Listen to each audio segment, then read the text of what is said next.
주변에 네. 부자들도 많이 봐오셨잖아요. 또 네. PB 하시면서 많은 분들 관리를 해오시기도 하시고 그분들의 투자법도 이런 네. 자산 배분 투자법이랑 비슷한 건가요? 비슷한 사람이 많죠. 자산이 정말 큰 사람은요. 거의 필수적으로 이쪽으로 흐르게 돼 있어요. 본인도 모르게 하고 있게 되죠.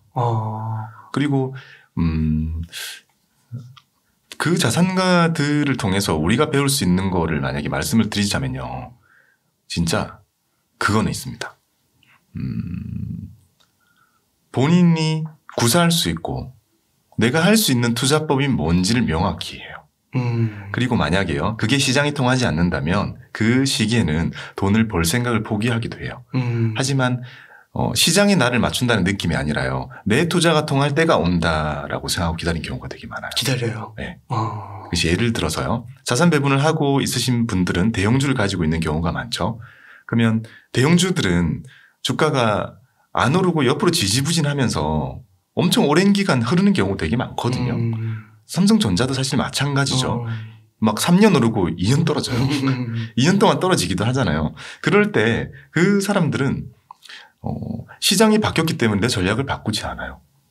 그러니까 나는 이 투자를 해야 되는 사람이고 이렇게 해서 성공한 경험이 있고 나는 이렇게 할 거기 때문에 이 투자법이 통하는 때가 오겠지라고 기다리는 경우가 더 많죠. 그러면 그 2년 동안 하락하는 기간을 지지부진한 기간을 그냥 기다리는 거예요. 네. 버티고 네. 팔지 않고 뭐 네. 다른 걸로 갈아타고 주도주 찾고 막 이런 게 아니라 그렇게 하면 이제 말리는 거죠.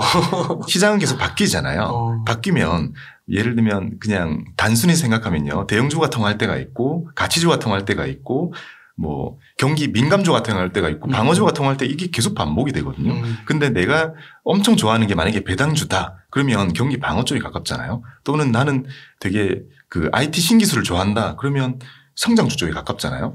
그러니까 내가 이걸 가지고 있는 사람이라면 이때 돈을 되게 많이 벌 것이고 나머지는 안 통할 수도 있는 거거든요. 근데 우리가 생각할 때는 시장이 바뀌면 이때는 가까워 샀다가 이때는 또 뭐 결제 기업으로 가치주로 갈아탔다가 이때는 인플레이션이 오르니까 경기 민감주 뭐 샀다가 이렇게 할 수 있을 것 같잖아요. 근데 그런 자산가들 경험이 많은 사람들은 그런 시도는 하지 않아요. 그렇구나. 내가 할 수 있는 투자라는 것을 명확히 하고 그게 시장에 안 맞다면 안 맞구나. 지금 시장은 내가 돈을 벌 수 있는 시장이 아니구나라고 결론 지어요. 참 그거 쉽지 않을 것 같은데 주변에 막 다 돈 벌고 막 날아가고 이런 소식 들리면 네. 나도 지금 뭐 하고 있는 건가 나도 뭐 해야 되는 거 아닌가 이런 생각 들 것 같은데요. 맞아요. 딱 그 생각을 안 해요. 그러니까 2년 네. 정도 이렇게 예를 들어 보면 지금 삼성전자가 7만 원에서 지금 지지부진 하잖아요. 네. 이런 것도 그냥 삼성전자 투자를 만약 대형주 투자를 했다면 네. 그냥 기다린다는 거죠. 네. 그거를 기다려서 돈을 번 사람들은 계속 기다리는 거죠. 대표적인 예로요. 제 고객분들 중에서요. 사업으로 돈을 벌어서 자산을 이루신 분들은요. 투자를 할 때 그런 중소형주를 잘 찾지 않죠. 그러니까 전체적인 뿌리는 걸 좋아하고 그런 경우에는 대형주들이 많이 담겨 있잖아요. 그러니까 그런 거는 이제 마이너스가 나면요. 진짜 몇 년 동안 꼼짝을 안 하거든요. 몇 년 동안? 네.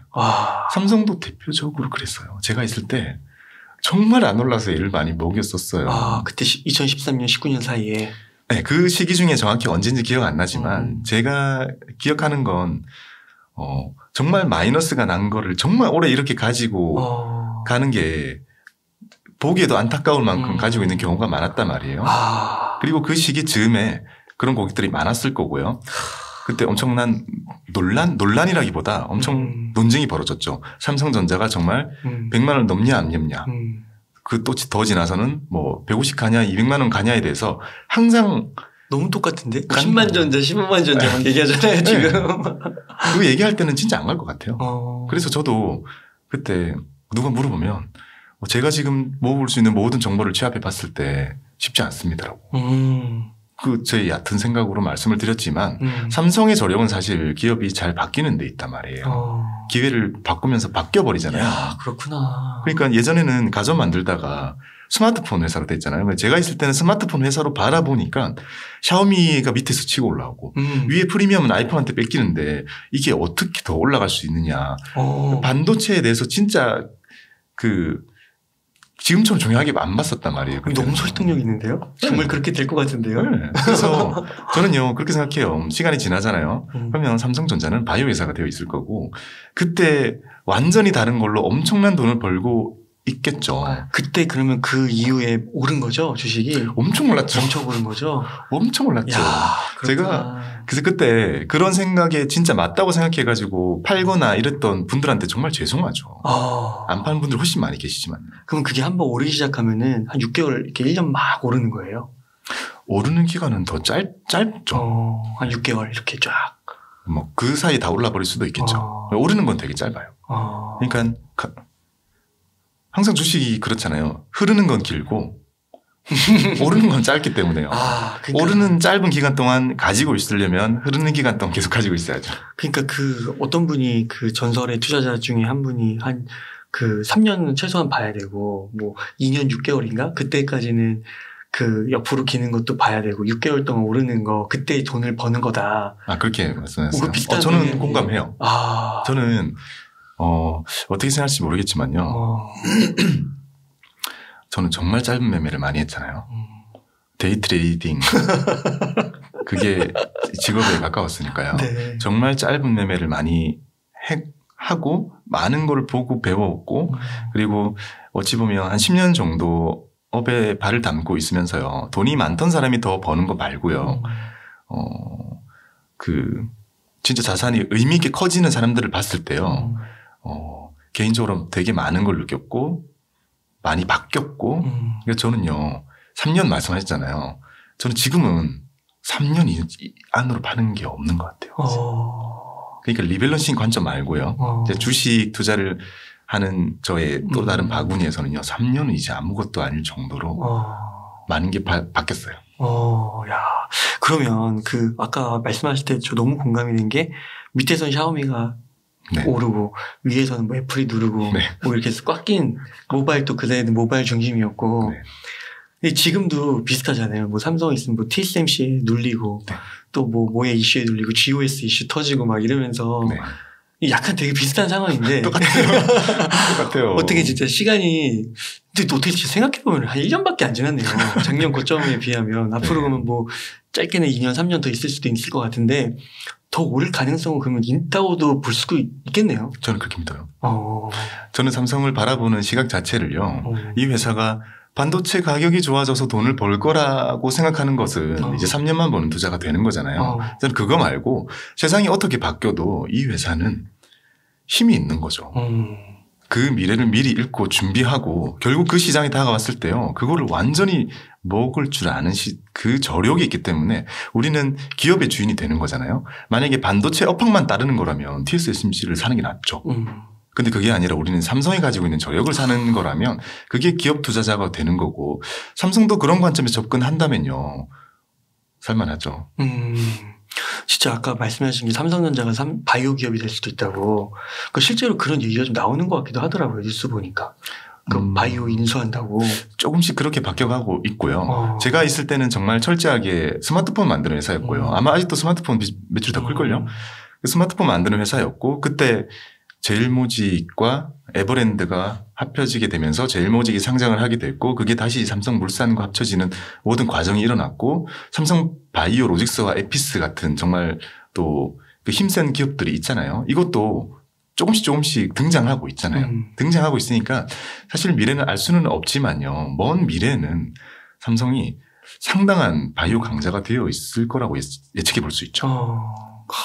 그러니까요. 이게 삼성이 또 잘하는 게 패스트 팔로우잖아요. 뭔가 하나 방향 정해졌다고 하면은 치타처럼 막 달려가가지고 바이오도 약간 그럴 수 있을 것 같다라는 생각이 드네요. 혹시 이제 아까 만약에 그 부자분들이 투자를 하는 데 있어서 어떤 대웅주 같은 거 1, 2년 이렇게 지지부진할 때 있잖아요. 그 기간에도 계속 매수를 하시나요? 부자분들은? 계속 매수까지는 안 해요. 근데 자산 배분을 하고 있다고 직간접적으로 말씀을 드렸잖아요. 그 이유가 우리는 흔히 이렇게 하시는 분들이 많아요. 10% 떨어지면 사고 10% 떨어지면 사고 10% 떨어지면 사고 하잖아요. 근데 그 사람들은 약간 성향이 달라요. 그 투자를 하기 위해서 넣어놨던 투자금은 이미 다 소진됐으면 한동안 매매를 안 해요. 매매는 안 하는데 정말 여러 가지 이슈가 악재가 다 겹쳐가지고요. 진짜 움푹 패였다는 느낌이 딱 들 때요. 은행에 있는 걸 팔아서 가지고 와요. 이게 자산 배분이죠. 예금이 채권이잖아요. 그러니까 그거를 팔아가지고 내가 거의 투자를 했던 그만큼을 거의 가지고 와가지고 거기서 왕창 담아버리면 평단이 많이 바뀌게 되잖아요. 그러니까 물타기라는 개념도 사실 잘하면 그만한 게 없는 거잖아요. 그러니까 우리가 기업에 대한 확신이 있고 현금 비중, 자산 배분이 잘 되어 있다면 그렇게 이용을 하게 되는데요. 사실 그 행위만 보게 되면 나랑 하는 거랑 크게 다르지 않은 것 같잖아요. 근데 이렇게 해가지고 엄청 안 좋은 결과를 가지고 온 건 저 본 적이 없어요. 그러니까 보통 전반적으로 결국에 잘 되더라 이렇게 말씀드릴 수 있는 거죠. 또 그게 의미 있게 처음에 어느 정도 액수가 들어간 다음에 그냥 어느 정도 낙폭은 그냥 쭉 지켜보다가 정말 모든 악재가 거의 다 들어왔다 싶어서 크게 하락했을 때 그만큼의 금액을 또 넣는다. 네. 이게 또 투자에 대한 경험이 사실 중요한 게요. 우리가 분할 매수하거나 이럴 때요. 서두른 경우가 되게 많아요. 분할을 하는데 10번 분할을 하는데 11일 동안 분할해버리는 그거 분할한 거 아니잖아요. 그러니까 이게 조금 떨어지면 사고 조금 떨어지면 더 사고 좀 더 떨어지네 더 사면 그렇게 서둘러 버리게 되면요. 총알이 일찍 떨어지죠. 맞아요. 그래서 생각보다 그 사람들이 그렇게 무리해서 끌어올 만큼 그렇게 움직이는 경우는 정말 드문 거고요.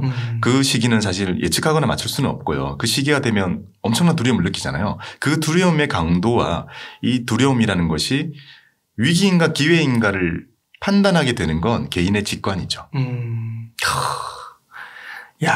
그렇구나. 혹시 네. 뭐 끝으로 좀 강조하고 싶거나 미처 하지 못하신 말씀 있으실까요? 여기에 맞는 사람이 있고 안 맞는 사람이 있겠지만요. 만약 내가 하고 있는 투자가 나를 엄청 힘들게 한다면 남들이 다 하는 투자니까 투자해야 된다고 하니까 그냥 억지로 하면서 그 투자의 과정이 되게 힘들게 느끼신다면 이런 자산 배분 투자를 한번 고려해 보시는 게 어떨까. 그게 맞는 것 같아요. 지금 진짜 힘들어하시는 분들 많다고 댓글 많이 달거든요. 그러니까 지금 자산 배분을 공부할 시기인 것 같네요. 진짜. 딱 타이밍에 맞는 책이네. 그러게요. 제가 책을 너무 일찍 넣네요. 그때는 그런 질문을 많이 받았습니다. 제가 이 책 나오고 나서 그때 상승장이었잖아요. 네.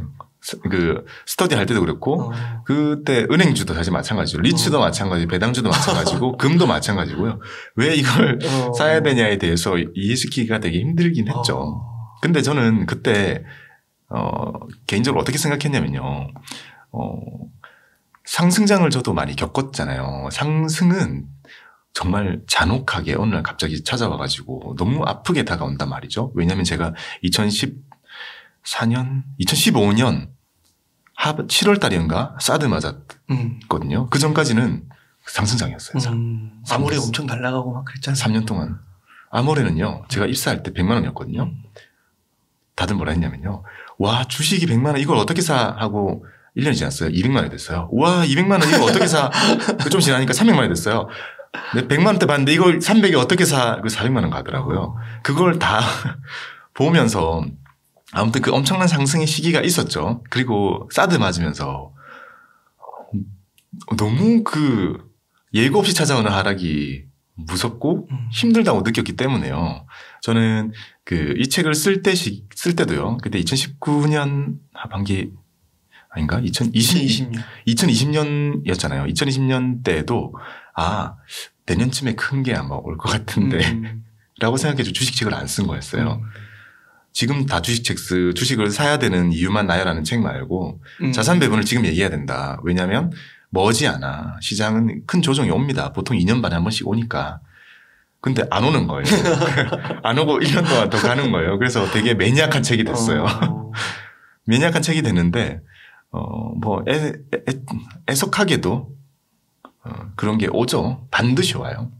반드시 오고 이럴 때라도 이제 필요를 느낀다면요. 이제 우리는 다시 한번 생각해 봐야 되는 거죠.